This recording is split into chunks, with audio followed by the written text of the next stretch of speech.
Kita masuk kepada hadis Nabi SAW tentang bagaimana kondisi seseorang pada saat dibangkitkan pada hari kiamat. Sabda Nabi SAW di dalam hadis riwayat Muslim nomor 2860. Pada saat beliau berkhutbah, beliau mengatakan, "Wahai sekalian manusia, sungguhnya kalian pasti akan dihimpunkan di padang mahsyar di hadapan Rabb kalian dalam keadaan telanjang kaki, telanjang badan, dan tidak tersunat. Ketahuilah bahwa sesungguhnya orang pertama yang akan diberikan pakaian adalah Ibrahim alaihissalam. Dan ketahuilah bahwa sesungguhnya nanti akan didatangkan beberapa orang dari umatku pada hari kiamat. Lalu mereka diseret ke kiri, tidak boleh bertemu dengan aku," maksudnya kata Nabi SAW. "Maka pada saat itu aku berkata, ya Rabb, mereka adalah sahabat-sahabatku." Lalu Allah Subhanahu wa ta'ala menjawab melalui lisan para malaikat, "Sesungguhnya kamu tidak tahu apa yang mereka lakukan sepeninggalmu." Kata para ulama hadis, yang dimaksud adalah adanya beberapa sahabat yang sempat syahadat pada saat Nabi SAW ya diutus.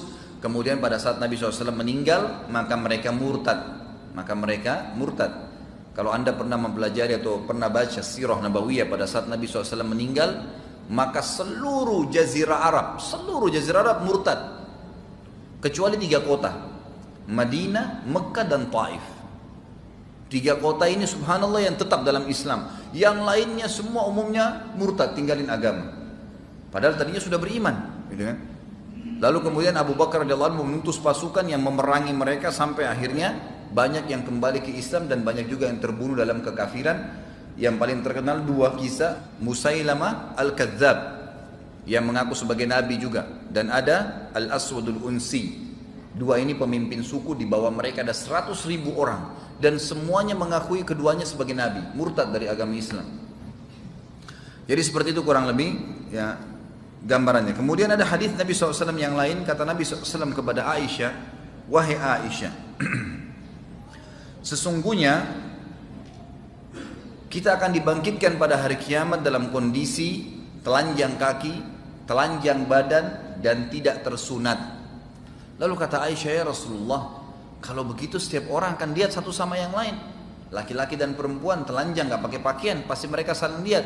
Kata Nabi SAW, "Wahai Aisyah, pada saat itu bukan seperti yang kau bayangkan.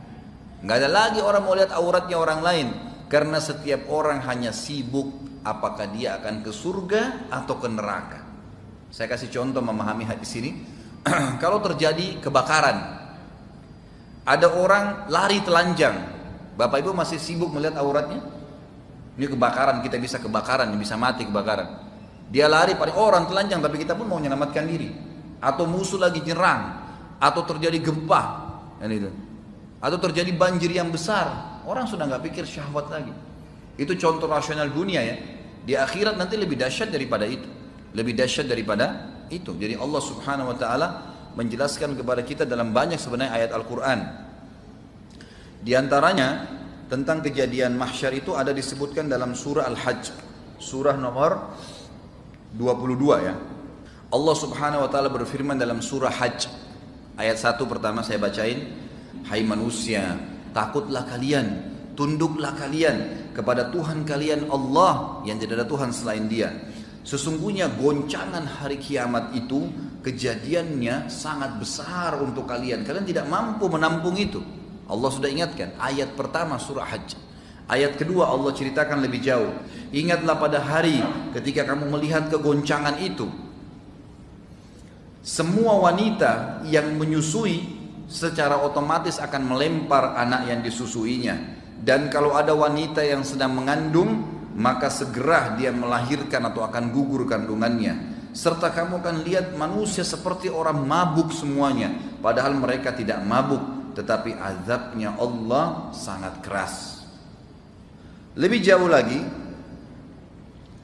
hadis yang lain adalah hadis yang diriwayatkan oleh Ibnu Majah nomor 4308.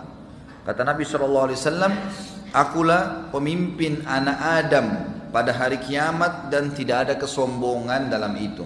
Betul-betul memang Allah kasih kepada aku, kata Nabi SAW. "Dan akulah termasuk orang yang paling pertama dibangkitkan dari bumi dan tidak ada kesombongan di situ." dan akulah orang yang pertama akan memberikan syafaat pertolongan, dan orang yang pertama syafaatnya dikabulkan. Perkataan ini tidak diikuti dengan kesombongan. Begitu pula bendera alhamd, pujian akan ada di tanganku pada hari kiamat, dan itu juga tidak diikuti dengan kesombongan. Hadis ini menjelaskan kepada kita tentang orang yang paling pertama dibangkitkan hari kiamat adalah Nabi Muhammad SAW. Dibelahkan bumi itu. Lalu kata Nabi SAW dalam hadis yang lain, hadis sahih riwayat ahli sunan, nanti di mahsyar setiap orang akan dibangkitkan dalam keadaan mereka tenggelam dengan keringatnya sesuai dengan kadar dosanya. Ada yang tenggelam sampai di mata kakinya, ada yang tenggelam sampai di lututnya, ada yang tenggelam sampai di perutnya, ada yang tenggelam sampai di dadanya, ada yang tenggelam dengan keringatnya sendiri sampai Allah datang menghakimi mereka. Ini sebuah hadis menjelaskan tentang kondisi mahsyar. Pada saat itu dalam hadis Bukhari juga dijelaskan matahari akan mendekati kalian hanya sejarak sekian mil. Nggak disebutkan 1 atau 2 mil tapi sekian mil. Jadi sangat panas. Maka manusia semuanya berkeringat pada saat itu. Ini hadis yang menjelaskan tentang keadaan mahsyar. Lalu hadis yang lain riwayat Bukhari Muslim menjelaskan ada 7 golongan yang selamat, tidak kena panas pada saat itu. Dan ini adalah orang-orang yang beriman saja. Yang pertama, kata Nabi SAW, ada 7 orang yang akan dinaungi oleh Allah, tidak ada naungan kecuali naungannya. Selamat dari panas pada saat itu adalah imam yang adil, pemimpin yang adil. Yang kedua adalah anak muda yang tumbuh dalam ketaatan Allah subhanahu wa ta'ala, beribadah kepada Allah. Makanya ini pentingnya mendidik anak-anak kita dalam keadaan saleh. Yang ketiga adalah orang yang saling mencintai karena Allah, berpisah karena Allah. Yang keempat, seorang laki-laki yang hatinya terikat dengan masjid. Yang kelima, seseorang berinfak dengan tangan kanannya sampai tangan kirinya tidak tahu. Dan yang keenam, seseorang yang dipanggil untuk berzina lalu dia meninggalkan perzinahan tersebut oleh pasangan yang kaya dan juga memiliki jabatan kecantikan atau kegagahan tapi dia menolaknya. Dan yang ketujuh, orang yang mengingat Allah sendirian kemudian dia menangis karena Allah subhanahu wa ta'ala. Inilah golongan yang tidak akan kena panasnya mahsyar pada saat itu. Pada saat itu kata Nabi SAW, semua manusia akan kesusahan. Kata Nabi SAW, pada saat manusia sudah jenuh di mahsyar, mereka kepanasan semua, maka mereka mendatangi Adam AS. Lalu mereka berkata, wahai Adam, engkau ayah kami, engkau manusia pertama, maka mintalah kepada Allah agar datang menghakimi kami ke surga atau ke neraka. Lalu kata Adam, saya tidak berani. Hari ini Tuhanku murka, belum pernah murka sebelumnya seperti ini. Dan aku sendiri pernah berbuat salah, memakan buah khuldi, walaupun aku sudah bertaubat kepada Allah. Nafsi, diriku sendiri.